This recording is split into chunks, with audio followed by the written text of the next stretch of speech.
আসসালামু আলাইকুম ওয়া রাহমাতুল্লাহি ওয়া বারাকাতুহু। জিন এবং জাদু দূর করার জন্য আপনি নিজে পড়া পানি তৈরি করতে পারবেন ঘরে, খুব সহজ। কোনো মোল্লা বা কবিরাজের দ্বারস্থ হতে হবে না, কোনো মোল্লার কাছ থেকে গিয়ে পানি পড়িয়ে আনতে হবে না, তেল পোড়া আনতে হবে না। আপনার বাচ্চা কান্নাকাটি করে ঘরে অশান্তি, সুখ শান্তি নাই, ঘরে অসুস্থতা, ডাক্তার রোগ ধরতে পারে না, তারপরেও রোগ আছে, আপনার আয় উন্নতি কম, এক কথায় আপনারা যত ধরনের সমস্যায় ভুক্তভোগী আছেন এবং জিন বা জাদুর আশঙ্কা করছেন, আপনারা ঘরেই সহজ পদ্ধতিতে হাই কোয়ালিটি পাওয়ারফুল পোড়া পানি নিজে তৈরি করতে পারবেন। আসুন কিভাবে তৈরি করবেন এখন জানিয়ে দিচ্ছি। পোড়া পানি তৈরি করতে হলে পরহেজগার মানুষের প্রয়োজন, যার নামাজ কাজা নাই, যিনি আমলদার এবং যিনি অবশ্যই এক আল্লাহ লা শরীকের উপরে তাওয়াক্কুল থাকেন এবং যিনি আল্লাহ এবং রাসূলের নির্দেশনা মেনে চলেন। অবশ্যই প্রত্যেকটা ফ্যামিলিতে কেউ না কেউ এরকম হয়ে থাকেন, বিশেষ করে যারা বয়স্ক হয়ে গেছেন, মুরব্বী হয়ে গেছেন, মা বাবারা অবশ্যই এইরকম কিন্তু থাকেন। এবং আরেকটা কথা হচ্ছে যে কোরআনুল কারীমের সহি শুদ্ধ তেলাওয়াত জানতে হবে। ফজরের নামাজের পরে জায়নামাজে বসে অজু অবস্থায় ঘরে বসেই সেই পানিটি তৈরি করবেন। অবশ্যই ঘরে বসেই এই পানিটি তৈরি করবেন। এটি মহিলাও তৈরি করতে পারেন, পুরুষও তৈরি করতে পারেন, কোনো সমস্যা নেই। অবশ্যই অজু থাকতে হবে। 1 গ্লাস পানি নেবেন অথবা 1 জগ পানি নেবেন অথবা 1 বোতল পানি নেবেন, খাওয়ার পানি, ভালো পানি।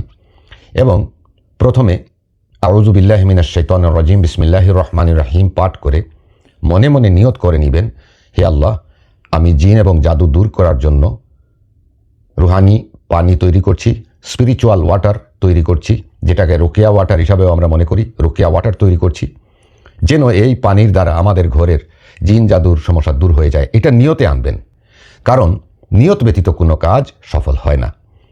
এটা মনের মধ্যে নিয়ত আনবেন। তারপরে আপনি যা করতে হবে, কেবলামুখী হয়ে বসবেন, জায়নামাজের মধ্যে পানিটা সামনে রাখবেন। গ্লাস হোক, বোতল হোক, জগ হোক, পানিটা সামনে রাখবেন এবং একটা কাগজ দিয়ে ঢেকে রাখবেন অথবা ডান হাত দিয়ে ঢেকে রাখবেন। এবার আপনি প্রথমে পড়বেন আউযু বিল্লাহি মিনাশ শাইতানির রাজিম বিসমিল্লাহির রহমানির রহিম পাঠ করে সূরা ফাতিহা পাঠ করবেন। এইভাবে বিসমিল্লাহর সাথে সূরা ফাতিহা পাঠ করবেন 7 বার। তারপরে বিসমিল্লাহর সাথে সূরা ইখলাস, কুল হুয়াল্লাহ সূরা পাঠ করবেন 7 বার। তারপরে বিসমিল্লাহির রহমানির রহিমের সাথে সূরা ফালাক পাঠ করবেন 7 বার। বিসমিল্লাহির রহমানির রহিম পাঠ করে সূরা নাস পাঠ করবেন 7 বার এবং বিসমিল্লাহির রহমানির রহিম পাঠ করে আয়াতুল কুরসি পাঠ করবেন 7 বার। তারপরে আবারও আউযু বিল্লাহি মিনাশ শাইতানির রাজিম পাঠ করে সূরা বাকারার 102 নম্বর আয়াত, সূরা বাকারার 102 নম্বর আয়াতটি পাঠ করবেন 3 বার। এবার আপনি হাত অথবা কাগজ সরিয়ে ওই পানির মধ্যে বিসমিল্লাহ বিসমিল্লাহ বিসমিল্লাহ করে 7টি ফুঁক দিবেন। এমনভাবে ফুঁক দিবেন যেন আপনার মুখের বাতাসটা ওই পানিতে স্পর্শ করে, কিন্তু মুখ থেকে কোনো থুতু বা কোনো ধরনের বস্তু যেন, পদার্থ যেন পানিতে না যায়, একটু দূরে থেকে দিবেন। এইভাবে যেন বাতাসটা শুধুমাত্র পানিতে হিট করে। মনে রাখবেন, যে নামাজ পড়ে না, আল্লাহ রসুলের পথে চলে না এবং যার আমল ঠিক নাই, সে যতই কোরআন তেলাওয়াত করে পানিতে দম করুক না কেন, এই পানি কোনো কাজে আসবে না। এবং আজকাল সচরাচর যে সমস্ত ভণ্ড, মোল্লা, কবিরাজ বা বিভিন্ন ধরনের মানুষ পানি পোড়া দিয়ে থাকে, তাদের নিজের আমল ঠিক না থাকার কারণে পানি পোড়া কাজ করে না এবং ওদের পানি এনে ঘরে খাওয়া এটা নিয়ম নাই। আমি ইতিপূর্বে অনেক ভিডিওতে বলেছি, অন্যের পোড়া পানি আপনি কখনো খাবেন না, কারণ তার মুখের যে বাতাস আছে বা তার মুখ থেকে যে জীবাণু বের হবে, সেই জীবাণু পানিতে যাবে আর আপনি খেয়ে আপনি নিজে উল্টা রোগাক্রান্ত হতে পারেন। আপনি যদি আপনার ফ্যামিলির কেউ হয়ে থাকেন, আপনার ফ্যামিলির মানুষের জন্য আপনার পোড়া পানি খাওয়া এটা কোনো সমস্যা নেই। বিশেষ করে মা বাবা যদি পানি পোড়া তৈরি করেন, তাহলে সন্তানরা সেই পানি নির্দ্বিধায় খেতে পারবেন।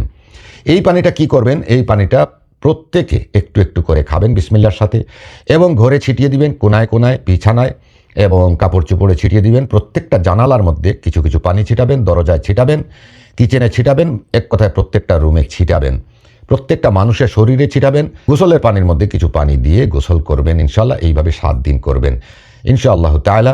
আপনাদের মধ্যে যদি কোনো জিনের সমস্যা, জাদুর সমস্যা থাকে এবং ওই পোড়া পানিটা যিনি পড়ে দিয়েছেন তিনি যদি সহি শুদ্ধ তেলাওয়াত করে সঠিকভাবে ফু দিয়ে থাকেন এবং তার নিজের আমলটা যদি সঠিক থাকে, ইনশাআল্লাহ এই পড়া পানি কিন্তু আপনাদের পরিবারের জন্য একটা মহৌষধ হয়ে যাবে। আমি মনে করি এই পানিটি প্রতিদিন একবার পড়ে সবাই খাবেন এবং এইভাবে 7 দিন করবেন। যদি দেখা যায় যে 7 দিন পরেও আপনার ঘরের সমস্যা দূর হয় না, বাচ্চারা কান্নাকাটি করে, অভাব অনটন দূর হয় না, ঝগড়া বিবাদ ফাসাদ লেগেই আছে, কিছুতেই কিছু হয় না, আয় উন্নতি নাই, বরকত নাই, জঞ্জাল, কেউ কাউকে দেখতে পারে না, এরকম যদি কন্টিনিউ চলতে থাকে, তাহলে একজন দক্ষ স্পিরিচুয়াল হিলার অর্থাৎ একজন অভিজ্ঞ রুহানি চিকিৎসকের সাথে পরামর্শ করবেন। ইনশাল্লাহ কোনো ভণ্ড বাটপার কবিরাজের দ্বারস্থ হবেন না। এটাই আমার অনুরোধ।